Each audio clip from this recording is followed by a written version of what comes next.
So by now, you've had plenty of time to explore the world of Senua's Saga Hellblade II. This game takes place in Iceland, and there is a fair amount of Icelandic lore. You may remember hearing about the hidden folk. These are actually things people say in Iceland still, kind of like how we have the tooth fairy in the States. They'll say, hey kids, don't throw rocks. You might hit one of the hidden folk. I'd kind of like to make this video talking about those spoilers and sharing a little bit of insight to maybe help explain the ending. So as you're aware, a lot of this is taking place inside Senua's head. She hears the voices, but she also has these hallucinations. Did she actually fight a god in the first game? Senua has traveled to Iceland to take the fight to the Norsemen, who have captured and sacrificed her people to appease 3 giants, the giants of fire, water, and ice. In order to defeat these giants, Senua must go into a trance and learn about the giants. Have them confront their past, learn their real names, and be able to use that against them to lift the curse. Our first giant of fire gave away her newborn child to the hidden folk. It didn't survive. Our second giant, he betrayed his village. He was shunned or metaphorically thrown into the sea.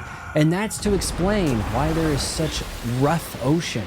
But as you're about to confront the third giant, the giant of ice, you learn that not everybody wants the giants gone. In fact, the leader of this land created the giants. You're thinking, how did he do that? Well, he didn't. It's myth making. He is using the fear of the giants to maintain control over the people.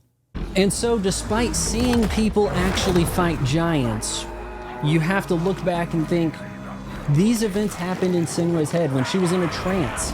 Now you could say none of them actually exist, that most of this is irrelevant.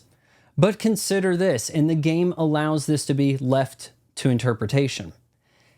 Is all of this, for a practical standpoint, Senua conflicted with psychosis, has visions, has voices? A lot of this stuff doesn't happen. Or if we are going to go down the route of saying that this is historical fantasy, she actually does tap into these voices and spirits. She actually goes into trances like a medicine woman. How do you prefer to interpret the world of Hellblade? Does Senua actually have powers, or does she have an ailment that is misinterpreted? Let me know in the comments below. Thank you for watching my son's YouTube station. It's not for everyone, but he tries. Maybe if you bought some merch below, he'll eventually get good at the YouTubing.